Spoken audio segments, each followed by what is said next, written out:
Kitsune 4 Redemption by Sapiro. Read by Sapiro. Copyright 2019. Chapter 1. The View from Frenchman's Mountain. One of the hills outside Las Vegas is named Frenchman's Mountain. It is an unprepossessing lump of earth, and one might wonder which Frenchman took it for a mountain. George Kohler had come out of his hideaway inside the putative mountain and strolled to the top of a rise. Issues of various sorts had recently reared their figurative heads, and George decided that a little quiet time atop his mountain would allow for some uninterrupted thinking. George sat down and looked east at the hot desert, visible heat waves rising from the flat floor that stretched off in that direction.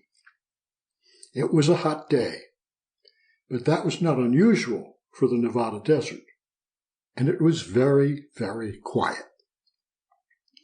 At the extreme of George's vision, there appeared to be some kind of dust storm brewing. Perhaps it was a very small tornado.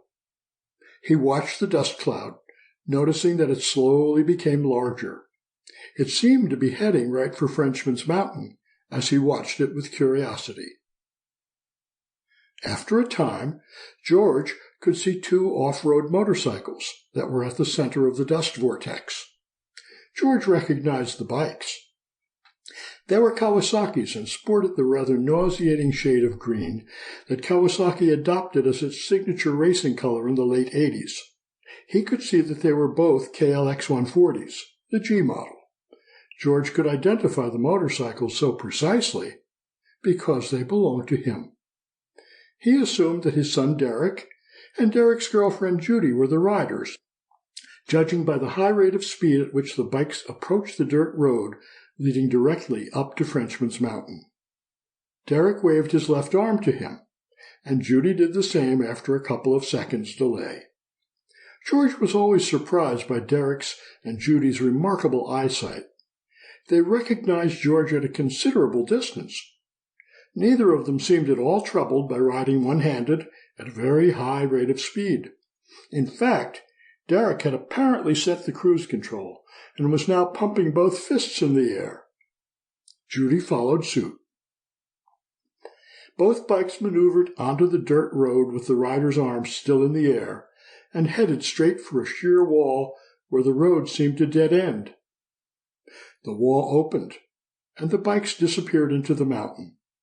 During the brief interval the doors were open, the interior of the mountain was observed to be brightly lit. When the two were past the doors shut as quickly and silently as they had opened. George smiled and shook his head. "Hi, guys," George thought to the riders. "Hi, George," Judy thought back. "Hey, Dad," Derek chimed in. "They're back, Kim," George thought. "Good, George. When you come in, we can all try to sort things out together," George heard in his head. "Sure, Kim. I'll be right in," George thought back.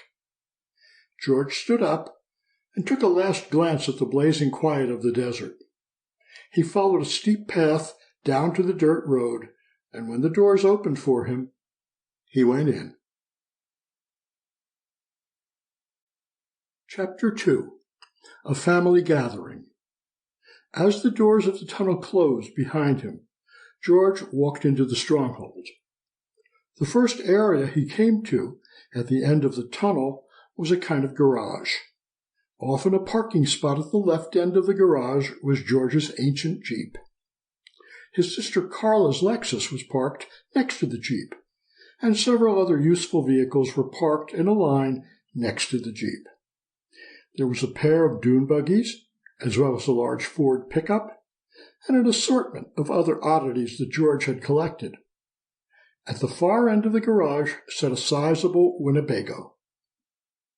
On the right side of the garage were 6 motorcycles of various types, including the 2 off-road Kawasaki's George had seen Derek and Judy riding. As he walked past the bikes, George could feel the heat radiating from them. He looked at the Kawasaki's and nodded his head. George continued through a set of Sample complete. Ready to continue?